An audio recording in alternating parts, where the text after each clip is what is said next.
really also really liked that it was Black love. That was great. But I don't know. They talking about this shit cost $212 million to make. Not with that Groot scene that I saw. Not with that Groot scene. Because where that CGI looked like that was done right before they turned this in.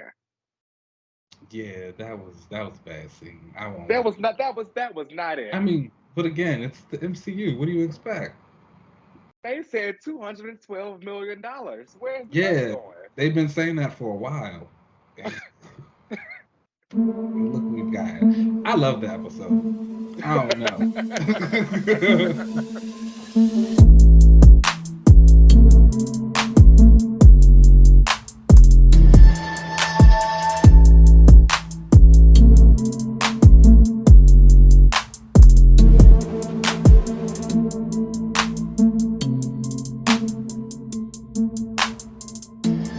All right, y'all. Welcome back to another episode of another relaunch. I am Ms. Marvel Kamala Khan.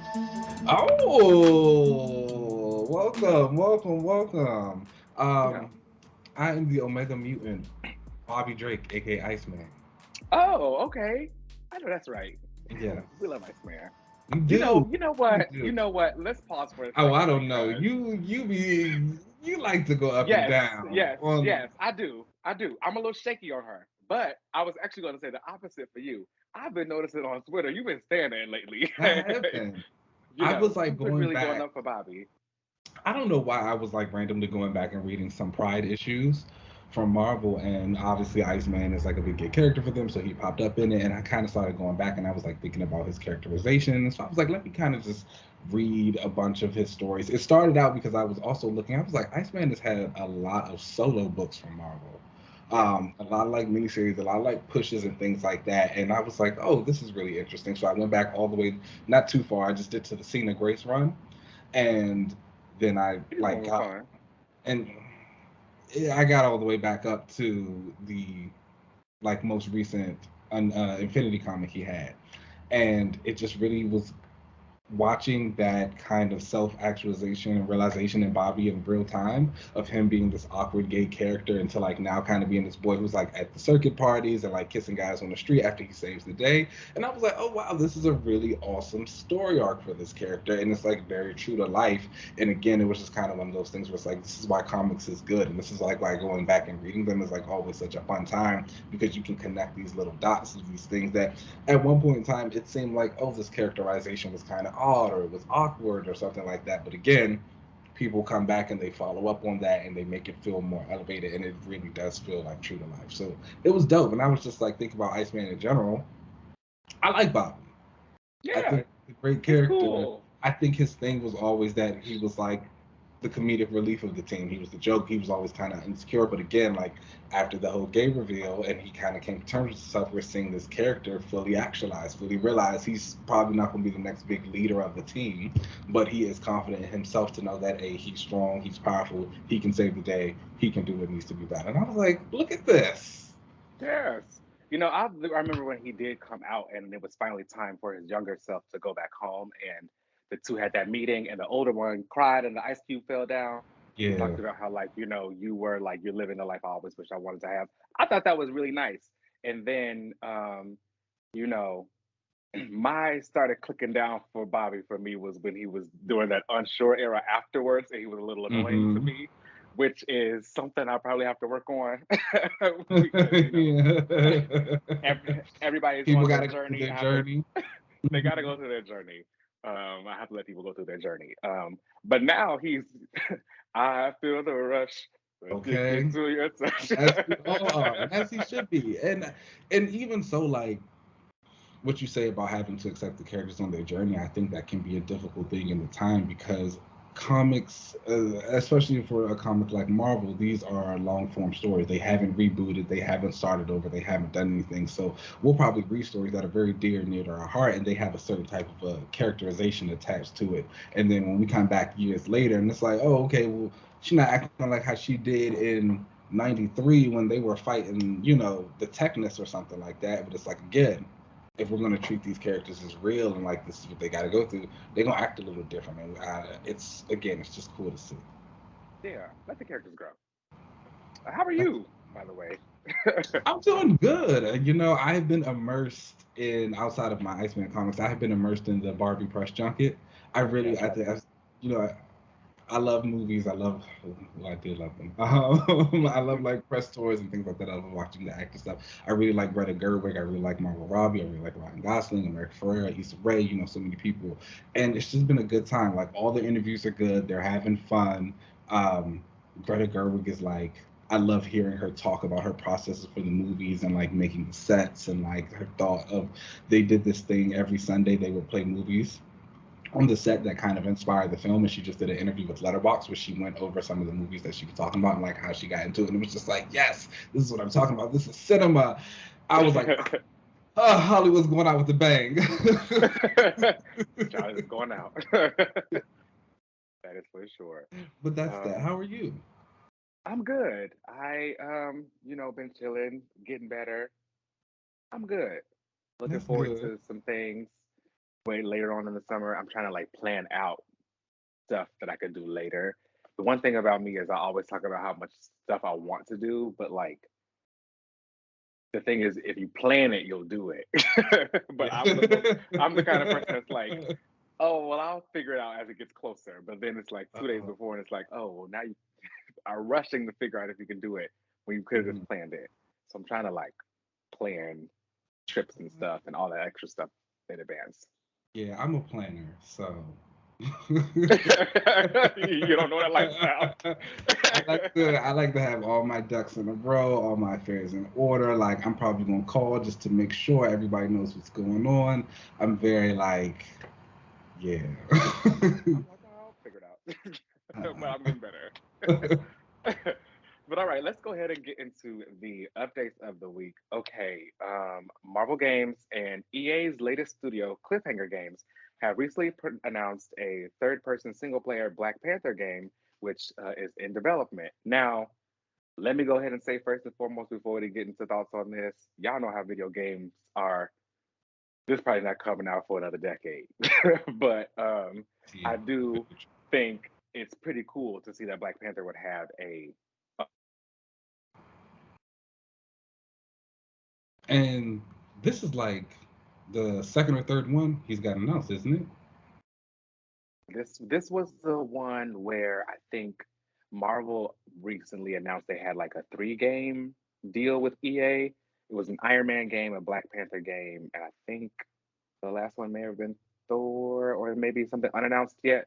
Um, but this is different from this Captain America Black Panther game where you're like playing Got it. Cap, I think in like maybe the 30s or something. And it's like an old Black Panther. And you also get to make your own Dora Character. Milaje. Yeah, that's what I would do. Yeah. Yeah. I think you get to create your own Dora Milaje in that Black Panther Captain America game. Now, this current one created by Cliffhanger Games, this is a new studio under EA. So it's not too much to say about them. But there were speculations about what you could do with Black Panther because they kept saying Black Panther and not T'Challa specifically. So people were wondering if they were doing like a you're the Black Panther, like you're taking on the mantle where you get Oh, to I create did your see own some character. discourse around that, and people were talking about are they going to have different skin tones in the game? Can you pick a white person? Oh goodness. And Could it's you like, imagine? be Why would you serious. want to do that? Like, be serious right now. But like, also, that's just kind of funny to me. When you think about games, and you think about the creative character models and like black people, how they've asked, or people of color in general, how they've asked for certain things in games, and like now here comes this Black Panther game. And people are like, oh, are you gonna be able to make a white person? Like, no. He is called Black Panther. Be for real. Are you excited for this game? Would you pick it up? Is this the kind of title? Third person Black Panther game? I do like third person games. I will say, like, even though the Avengers game is not my favorite, I do really like Black Panther in that game, his moveset and how he moves. So like if they could like if I saw something similar to his gameplay movement in this new game, I'd definitely be Hmm. into it. But even so, I'd probably be interested. I love an open world. Let me not say that. I don't love a too open world. Like I do like an invisible wall every now and again. Um but I like them in general. So I would still definitely probably pick. Catch it with your. Yeah, that was the one. So I'll put this controller down. um, all right. In comic book news, we've recently learned that Ms. Marvel, the New Mutant, written by Aman Balani, Sabir Pirzada, and art by Carlos Gomez and Adam Gorman, and covers by Sarah Pacelli, will be coming August 30th. So this is Aman writing Ms. Marvel, the New Mutant. We kind of all knew this was coming, you know. It was not a big surprise from Pack it anyone. up, armor. Yes, this is gonna be hard for her. It's gonna be bad for a lot of them now because Ms. Marvel's star shines pretty brightly. We all kind of knew that Ms. Marvel was going to be changed into a mutant because we know Synergy is undefeated. Once they made her a mutant in the MCU, people speculated it was only a matter of time before they do the same in the comics. And now, with everything the mutants have going on as far as resurrection, it's the perfect time for them to They need to get go rid of ahead and her. make that happen. I like the hard light constructs. I'm sorry, you're not going to change my mind. You know, you're not gonna change. You know how I feel about hard light, so No, that's true. Yes, yes, yes. I'm definitely all for the constructs. I love the I'm way all when for she it. was like running on the steps when she saved that kid, when she was trying to save that kid, when she made the giant hand with it, when she was doing her little blast. Like it's hot. I don't know. Maybe that'll be I her liked like it. mutation. Like maybe she'll be a hybrid mix because I've been seeing them say that they're obviously not retconning her inhuman origin. So maybe something's gonna come in like you got a little. We did see. I remember in that Sins of Sinister one shot at the beginning of it, they had like something where they were injecting people with an X gene. So maybe she'll get something like that, and that creates the hard like construct powers. But I'm here for Miss Mutant. That's all I'm gonna say. I'm here for it too. I think that'll be great. I feel like people were afraid of her be joining the mutants and falling into the background because that's where everybody is who isn't, Storm or Wolverine. But um, I don't think that they would take that from Kamala. She's already too much of a like solo star for her to just fade into the background. She would just either A, become a new solo character within the X office, and she would just still be doing Her own her thing. stuff in New Jersey. They're not gonna take her from her parents, y'all. Like Yeah. she's still a She's kid. she's still gonna be Kamala, doing whatever, going wherever. I don't know. And It's then exciting. The sometimes she could costume probably is show up very for the cute too. events. And And now the next time they do AVX, because we all know they love a sequel, she will be the one that's like, oh, which side do I join? Because I've been friends with them so long, but I'm a mutant now. And now and she's that's got that Civil War storyline. 3, the Inhumans versus X-Men Redux. You know what's coming. Don't put it out there now. That's But you know exactly it's what it's coming. gonna be. Oh my gosh, yeah, and she's like the middle point. They're like fighting for her, like, who do you choose? What are you gonna do? And she's gonna have to come up with a third way, and then she'll make another uncanny like Avengers or like uncanny champions team or something like that, and it'll be Uncanny Inhumans and Champions. X-Men mixed together. Boom. I see the vision. I Watch them support announce it. Uncanny Champions. I see Ooh, it. that would be funny to me.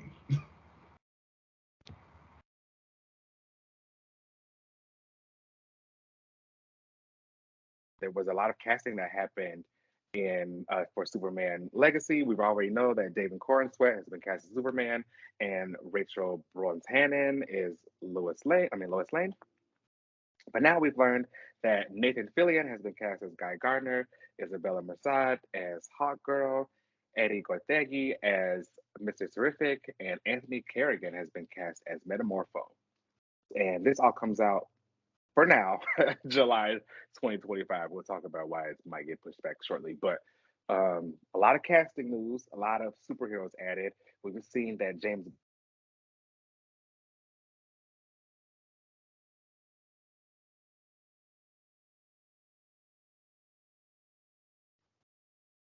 like why there's so many characters in this movie, and his response was Superman's story is a life of Clark and Superman, and Clark's story is about who he interacts with on like the human side.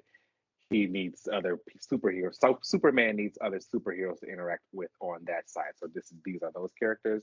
Um, I feel like it's a lot of characters in this for Agree. them to all have these different moving points. For some of them, I do wonder how much of the like general public will know them. We did get a taste of people looking at the JSA in the Black Adam movie, but I feel like did nobody know who those were except the comic book readers. So that like the general audience didn't really click with these characters. They were also being led by someone that people, the general audience, really didn't know. They just knew The I Rock. I agree with that, but I don't know. I also feel like we've kind of gotten to this point in the superhero medium and just like movies and all these things coming out where we're gonna have to start getting those characters that people just don't know. Yeah, Anyway, like I think we've hit a lot of the big guns, and we have seen Superman now in however many contexts. We have seen our live action Wonder Woman a few times. We have gotten like Batman ad nauseum. If they really do want to continue this trend of trying to make these franchises like long standing and big, you have to start introducing new people, and like you're just not gonna know who the new people are. yeah. Are you into any of these casting choices? Any of these actors? I like the Mr. Terrific casting, of course. Like, that's my boy, so I'm excited to see him. And then, shout out to that guy. He's getting his Chadwick. justice for being killed in that Oh, they movie. already they already started the memes of him as Darwin. Oh my gosh. Like I The get it, Hawkgirl, y'all. yeah, the Hawkgirl casting I think is cool as well. I'm interested. Like, But did I they don't use think. Hawkman? Yes, we did. Let it go. Just go ahead and move on now. For the rest, Damn. I'm excited to see what we got. The Metamorpho one, I think Metamorpho being in the movie is cool. I have like an affinity for him. I'm not gonna say like I'm a huge fan or like I'm a big whatever, but like I've I read can out see that. and I think he's cool in those. So yeah. Yeah. Um, Nathan Fillion, I think, is a weirdo, but so is James Gunn, so that makes sense why he cast him in I didn't another. even That's mention. also his prayer. So, whatever. But yeah, it'll be an interesting movie when it comes out. Allegedly supposed to be coming out July 11th, 2025, but um, you know, we'll see if that happens because we've also learned that SAG-AFTRA has decided to also strike. So no actors are allowed to film right now, and a lot of them have been discouraged from going to conventions like San Diego Comic-Con or any kind of, they can't make any kind of press things right now because those are also all like SAG obligations. So all that stuff is done. Yeah, it cut the Barbie press tour down. They had two more stops left. One was in New York and one was in Berlin, but like they had to finish in London. Which Yeah, like we support, baby, go on strike. get your If money. anybody if everybody else wants to go on strike, I'm absolutely down for that. Like just know I need to Burn make it all down and let's it start clear.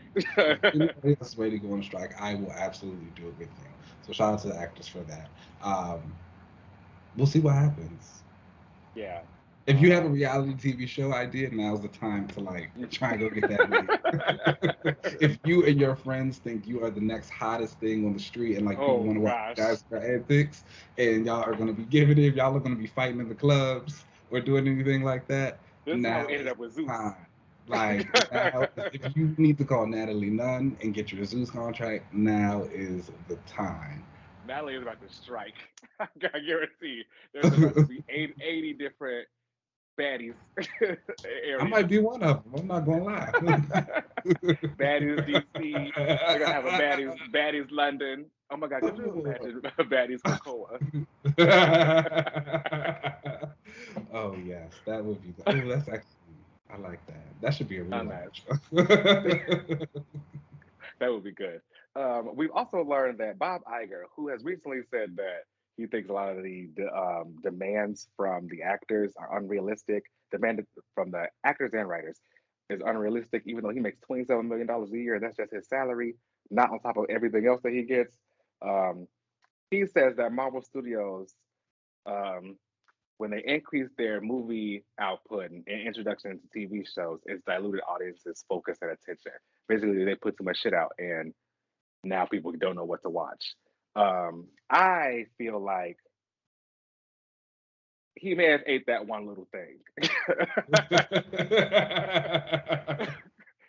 I may give him that one thing. I do think that they put out a lot of content, and they did not need to put out a lot of content. I think they used a lot of it to kind of get them through the pandemic. But I still think that they didn't need to do all of that. They could have consolidated a lot of their funds and not need all those shows. We still do not need an Echo show coming out. Like, I feel like you just kind of wasted money at this point. Like, I think we could have slimmed it down. But I think he said that they're going to slow down. Honestly, you ain't had no choice. So, I was about to say, like, we were always getting this message that you guys wanted to kind of like stop putting out as many movies or shows as you did because you wanted to focus more on the creative content, but at the same time, you were still announcing 15 shows at a time. So it was like, what do you expect? But again, like, now we're striking. It's all shut down now. So right, it don't matter. the people made the choice for you. Exactly. All right, y'all. Let's go ahead and take a break, and then we'll come right back.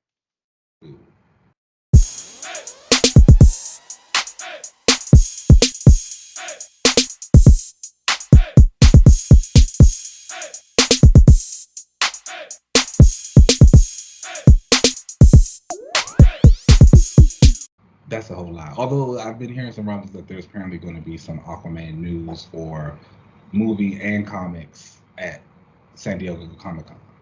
Oh, I'll be there. I want to We'll visit the see. Dawn of DC panel.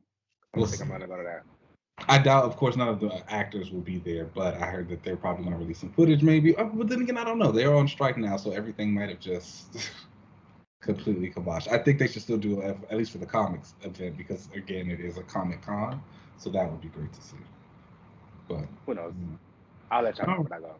Please do. All right, everybody, welcome back for another week of comics. And we had a little bit of a small week this week, but we'll get into some of our mentions and our mains. Immortal X-Men number 13 came out. That is the prelude to Fall of Krakoa, and let me tell you, or Fall of X. And Krakoa been falling for a while now. Yeah. I feel like we've been talking about this for months, but the gala is coming soon, and I think that's finally going to be the big kickoff before we get into it. This issue had a lot of like just things coming to a head for the council and like where they sit and what they've been doing and how they act and some infighting. It was pretty exciting if you love the drama about it all. Some choices were made, so check that out. Choices were made. And new elections need to be held. New elections need to be held. Celine was around for some reason. So being annoying, per usual. Rogue and Gambit number 5 came out this week. Also, that was the conclusion of their little 5-issue miniseries that happened. There were some interesting developments with Destiny and not Destiny and Gambit, Destiny and Rogue and Manifold, and someone who, like, the whole premise of this was they had to go and find him for whatever reasons, and Destiny's machinations came to a halt. As a fan of Rogue, how do you feel about the Rogue and Destiny relationship and how it's been written in this era? I feel like it was written kind of late. You know, they didn't do a lot of interactions at all throughout the Krakoa era. Rogue didn't factor into a lot of this. I really, really wish Hickman would have gone with his original plan in Inferno, where he was going to have Rogue be the one to resurrect Destiny, and kind of use everybody's powers to do that instead of having Mystique, you know? I'm not gonna lie to you. I don't know if I believe that. You think you made that up? I know he said it, but I feel like he kind of made that up just to like on the spot. people.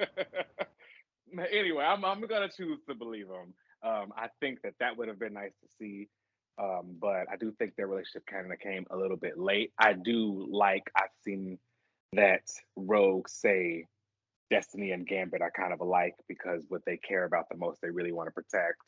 I thought that was really a great point for Rogue to make because the two of them do butt heads. I think it's funny. So I'm okay with the way that Destiny and Gambit and Destiny and Rogue are written. And that neither one of Rogue's moms likes Gambit. Which, right. I mean, it's fair. Right. How are you feeling about their relationship? Because this mini kind of put them in a bit of a rocky spot.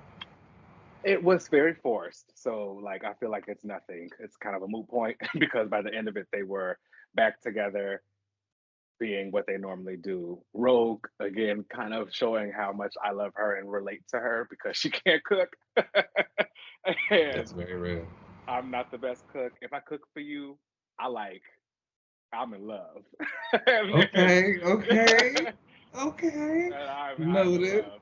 And as we've noted. seen Rogue do, she was, in the kitchen trying to whip up a little something for her man.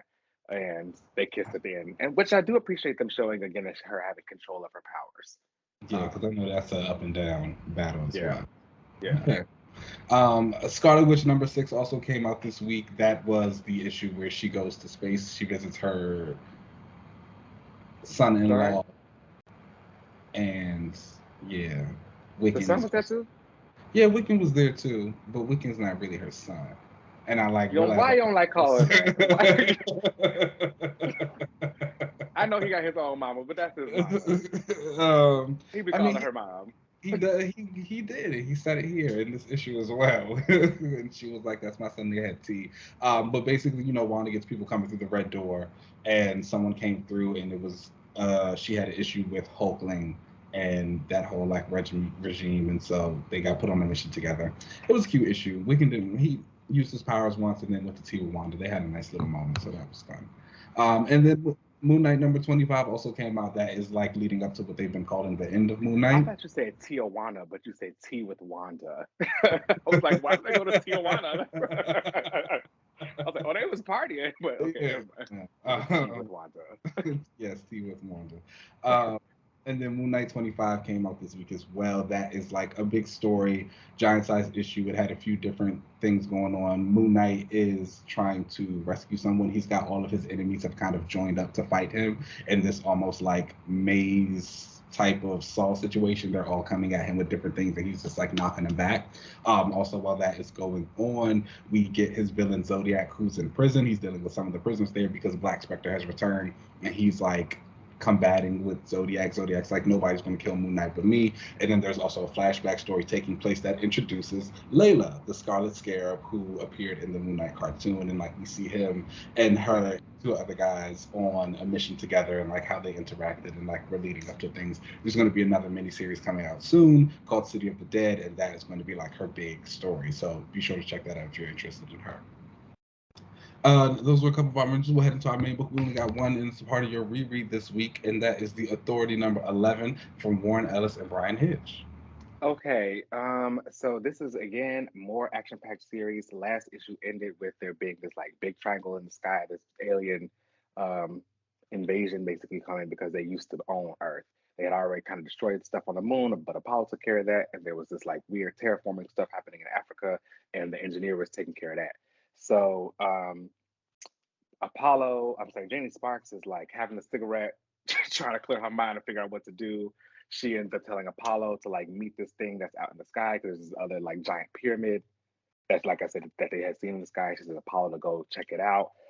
Engineer, she'll come and meet you up there. You can obviously be reminded that this is like the now I think the early 2000s when this came out, like literally 2000, because engineer isn't transformed into this like sleek looking thing to get into space. She's literally turned into a like spaceship with the big launching pad or whatever on, and she's like jumping off into the sky. It's very giving like 2000s. She meets up with Apollo, and they go out there and kind of check out this um, big pyramid in the sky. They do a little recon. They say we aren't able to kind of get through this. So they meet back up with everybody there. They meet back with everybody on the carrier. The Jenny Sparks is like, okay, I know what I'm gonna do. She ends up sending out this big telepathic message to everybody on Earth saying, "This is the authority. Don't be alarmed by the big triangle in the sky. We're gonna go take care of it. But while we're gone, be good." um, so they end up going and trying to figure out how can they get into the big pyramid. Engineer ends up like connecting with the carrier, and this is their ship that like is basically everywhere at once. It's been passing through all these different universes all at one time, but no one's been able to drive it. They just kind of ask it to do something, and they do it. But this time, engineer finally decides to like, kind of like use her machine body. Y'all know how that does when they like connect with the machine and like they turn into like cables and stuff and connect with everything. She does Mhm. that. And she ends up being able to control the ship, brings up a control panel for Swift to use. And then they kind of guide it to this triangle and try to figure out how to get in. That's how the issue ends. Um, Again, more like team building. You see a lot of their personalities with stuff. I will say that like Midnighter isn't used a lot in this as much as I thought. For him to kind of be the breakout star more recently, especially with between him and Apollo, I'll be honest, Apollo's my favorite, but Midnighter is the one that is always getting used. He's not used a lot in this Authority run. He, he Apollo is the one who gets used a lot. he comes around a little bit later to do stuff, but again, I think the big thing about Midnight was just that cool factor. Like, Yeah. he was gay Batman, and so that was really exciting for a lot of people. And then once that kind of kicked off, he started getting his own books as well. So he Hmm. was like had his solo stories, his mini series happening going on, and I feel like those were some of those times where it was like, if this character is doing whatever in their own situation, they're not going to be doing as much in this. I feel like it also may be a sign of the times Mm. because during this early 2000s, there was a lot more emphasis on like the superhero and especially the like Superman archetypes.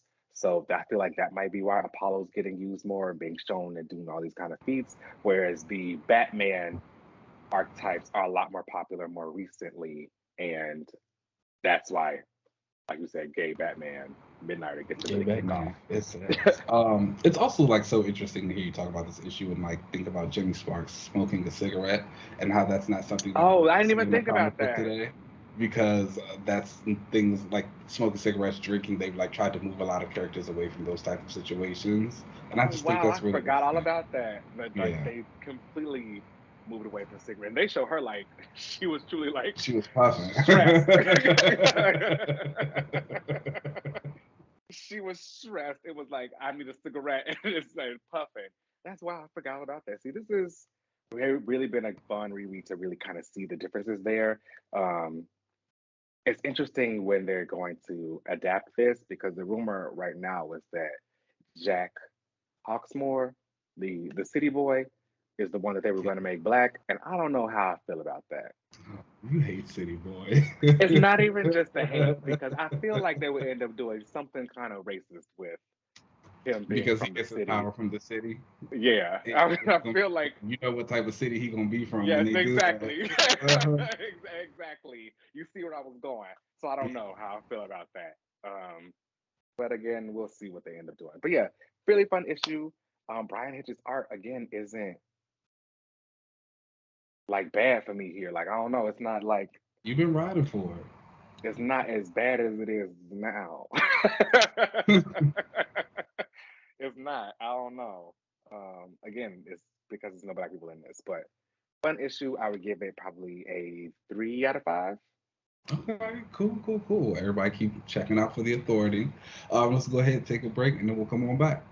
Let's do it.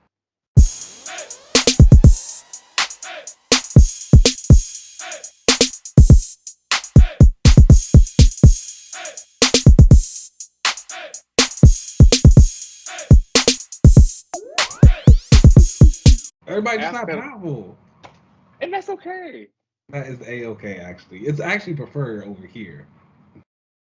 Not like mine to be powerful, but with limits. I like a limitation and watch them try to work around that limitation, but not everybody does. Everybody likes an omega. Anyway, all right, y'all. Welcome back to the watch section of the show. And again, we are watching Secret Invasion. This was episode 4, and it was directed by Ali Salim and written by Brian Tucker. And Brian Tucker has been pretty much the writer for most of these episodes so far, or co-written them. And I don't know what to say. This shit is boring. Like this was not very good. I did like the before we get into like the synopsis of it all, I will say that I enjoyed the Fury and Priscilla scene. I liked the way that both of those actors portrayed that scene. They were really great. I also really liked that it was black love. That was great. Um, but I don't know. They talking about this shit cost $212 million to make, not with that Groot scene that I saw. Not with that Groot scene. Because where that CGI looked like that was done right before they turned this in. Yeah, that was a bad scene. I won't That lie. was not that was not it. I mean, but again, it's the MCU. What do you expect? They said $212 million. Where's the money Yeah, going? they've been saying that for a while. Look what we've got. I love the episode. I don't know. I thought it was fantastic. I loved, again, the scene, like you said, with Priscilla and Nick, and just the way they were talking and the intensity of it when they pulled the guns out on each other and like shot at the wall. At the end with the question when she was like, would you still have loved me? All of the stuff that kind of went on into that. I will say, I think that this episode moved to, obviously it's only 6 episodes, we're getting to the end, so it was like kind of rushing through some things. I felt like the ending scene, the last like 5 minutes of that whole shootout that was going on, I think that was definitely the weakest part for me. I felt like the CGI wasn't really hitting, and I just felt like a lot of the story moments didn't really make sense. Like we see Talos trying to break into this thing, over into this car so we can get the president out, and then while this is going on, there's a shootout happening, but even as they get the president out, I feel like nobody else moved. Except they kind of just stopped.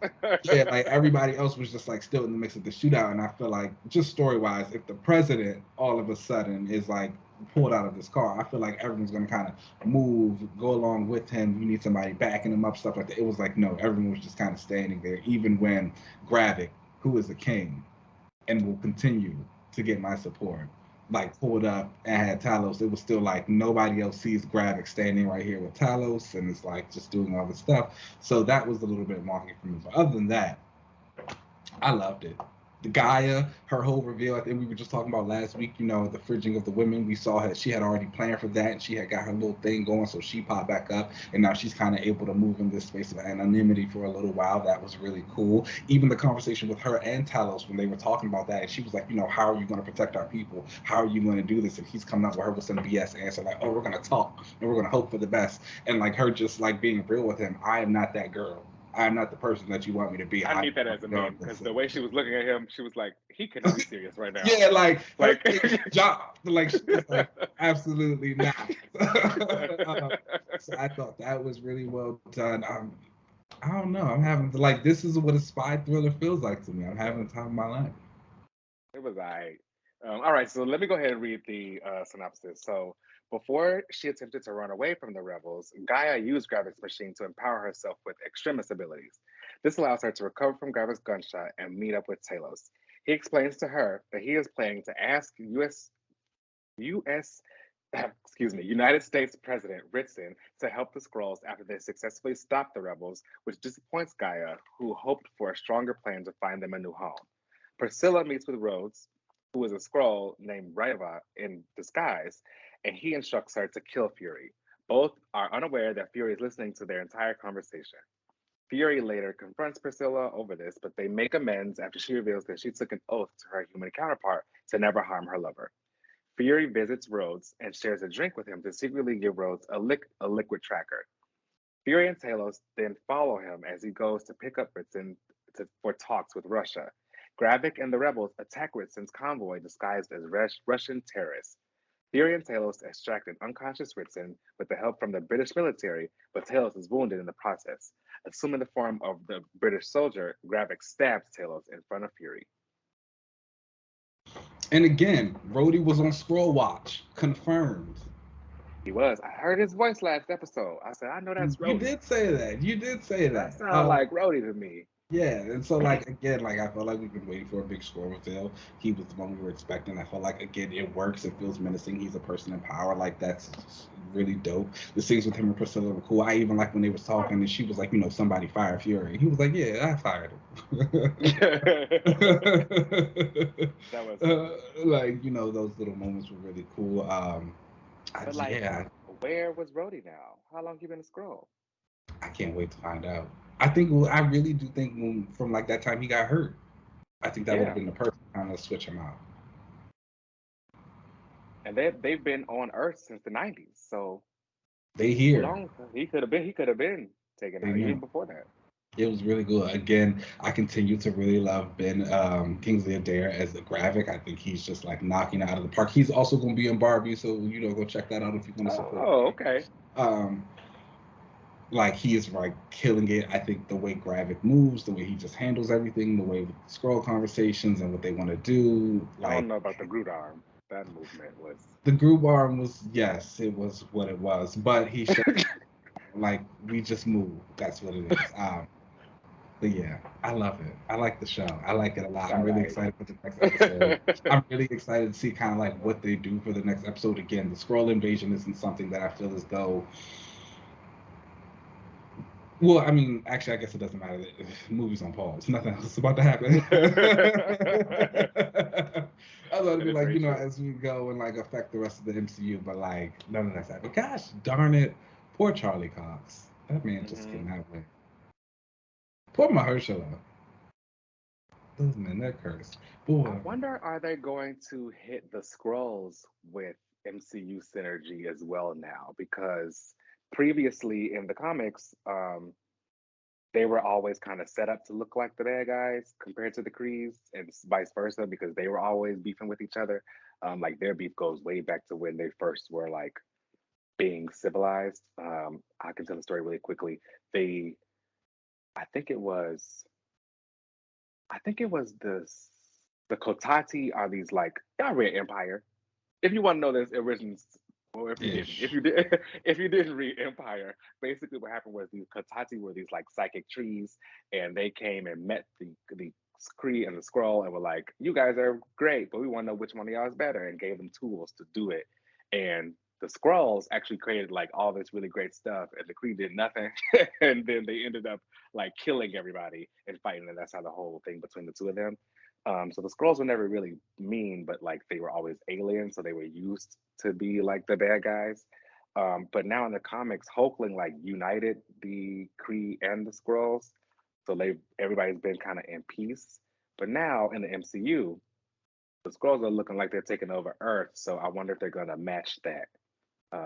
And weren't they doing something in Secret Invasion? You talked about that recently with. They were in there in Secret Invasion, but it was coming more so to like these Skrulls are here on Earth. They've been here, but they don't want to take over. They really do honestly just want to live and like have their piece of the pie. And so they're going to be like working with Maria and stuff like that in the future. It seems like, which honestly, it kind of seems like that was what the Root Fury tried to take in the beginning. So I wouldn't be surprised if they try and like redo that the right way this time, because he obviously didn't do a good job at it the first one. Yeah, and maybe they will just let everybody who is there just say, assume a human form and y'all can stay and just stay out of trouble. I mean, yeah, that sounds about right.